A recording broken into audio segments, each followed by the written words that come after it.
పేరు లక్ష్మీనారాయణ, కొండాపూర్. వృత్తి న్యాయవాదిగా పనిచేసిన, బంద్ చేసిన, వ్యవసాయం చేసుకున్న. ప్రస్తుతానికి మండల ప్రెసిడెంట్, బీజేపీ నవాపేట మండల ప్రెసిడెంట్గా కొనసాగుతున్నా. ఇప్పుడు నేను సర్పంచ్ అభ్యర్థిగా కొండాపూర్ బరిలో నిల్చున్నా. కాబట్టి ప్రజలు నరేంద్ర మోడీ దేశం కోసం పోరాడుతున్నా. నేను కొండాపూర్ కోసం నేను కూడా కష్టపడుతున్నా. నేను ఇప్పటికి కూడా 15 సంవత్సరాల నుంచి ఊరికి ఎన్నో సేవలు చేసుకుంటూ వస్తున్నా. చేసినా కూడా ఇప్పుడు కూడా కొంత నా మీద వ్యతిరేకత ఎందుకు వచ్చిందంటే, నేను ఒక రజకుని కాబట్టి నా మీద కుల వివక్షణ చూపిస్తున్నారు. మా దగ్గర యాదవ్ కమ్యూనిటీకి పెద్ద ఉంది కాబట్టి నేను సర్పంచ్కి అనర్హుని కానని వాళ్ళు ఓటు రూపకంగా చూపించుకుంటున్నాను. ఊరి అభివృద్ధి కోసం నేను ఇప్పటికి కూడా నా డీకే అరుణమ్మ గారు, శ్రీమతి డీకే అరుణమ్మ గారు నా వెనుక ఉండి నడిపిస్తున్నారు. ఆమె చేసిన అభివృద్ధి పనులకు, నరేంద్ర మోడీ చేసిన అభివృద్ధి పనులకు మన ఊరి గ్రామానికి ఇప్పటికీ 80 లక్షల వర్క్ తెచ్చి పెట్టుకున్నా. నన్ను అధిక మెజారిటీతో గెలిపిస్తే ఊరి అభివృద్ధి జరుగుతుందని నేను భావిస్తున్నా. ఇప్పటికీ మన ఊర్లో ఎన్నో చేసినాను కూడా కార్యక్రమాలు. నా స్వచ్ఛందంగా కూడా ఎవరు ఏమైనా చేసిన నా వంతు నేను సాయంగా, చనిపోయినా కూడా ఎవరికి ఏమైనా నా వంతు నేను సాయంగా 5,000 కానీ 10,000 కానీ ఈ విధంగా చేసుకుంటా గత 20 సంవత్సరాల నుంచి ఇదే నేను చేస్తున్నా.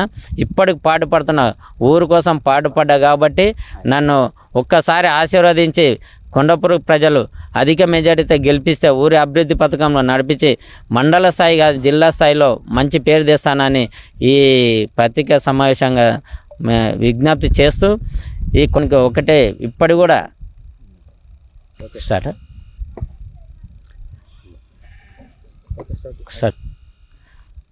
ప్రజలు అతీతంగా నన్ను ఆశీర్వదిస్తే కొండాపూర్ గ్రామాన్ని ముందుకు తీసుకెళ్తానని, అదేవిధంగా నేను చేసే అభివృద్ధి రేపు నన్ను గెలిపిస్తే ఈ విధంగా నేను రోడ్లు కానీ, సీసీ రోడ్లు కానీ, అండర్ డ్రైనేజ్ కానీ, మళ్ళీ వీధి లైట్లు కానీ ఇప్పటికి నేను ఐమాక్స్ లైట్స్ 4 ఇప్పటికి శాంక్షన్ చేయించుకున్నా. ఇప్పటికి మన ఊరి గ్రామానికి అభివృద్ధి కోసము 1600 మీటర్లు శాంక్షన్ చేయించుకున్నా. నన్ను మెజార్టీ అందరు ఆదరించి మంచి మెజార్టీతో గెలిపిస్తే అతి త్వరలోనే మనకి సీసీ రోడ్లు కానీ, అండర్ డ్రైనేజీ కానీ, ఇప్పుడు మనకు ఊరికి ఒకటి బస్సు కూడా లేదు, కొంత స్కూల్ కూడా బాగలేదు కొంత. అదేవిధంగా వాళ్ళతో అందరితోటి పెద్దలతో చర్చించి నన్ను అందరూ ఒకతాటిపై తీసుకొచ్చి గెలిపిస్తే బాగుంటుందని నేను గత 3 పర్యాలుగా నేను ప్రయత్నం చేసినా ఓడిపోతున్నా. కాబట్టి ఈ ఒక్కసారి నన్ను ఆశీర్వదిస్తే గ్రామాభివృద్ధికి నేను ఎంతో తోడ్పడి మీ సహకారాలను నేను చేస్తానని, అదేవిధంగా గుడి విషయంలో కానీ గుడి అభివృద్ధి మధ్యలో ఆగిపోయింది కాబట్టి నేను గెలిస్తే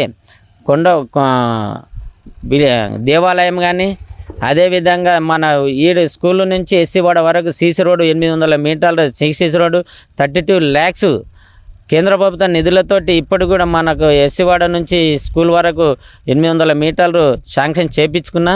అదేవిధంగా ఇంకో సీసీ రోడ్డు ఇక్కడ దూరమోని ఇంటి నుండి ఇక్కడ మన ఓర్చేసీన్ ఇంటి వరకు బీటీ రోడ్ వరకు శాంక్షన్ 800 మీటర్లు, అది 36,20,000 అది శాంక్షన్ చేయించుకున్నా.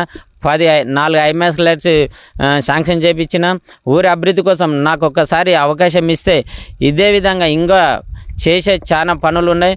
ఎంపీ అరుణమ్మ గారి సహాయంతో అండదండలతోటి కేంద్ర ప్రభుత్వం ఏ విధంగా వచ్చినా కూడా మేము అందరినీ వేడుకుంటున్నా.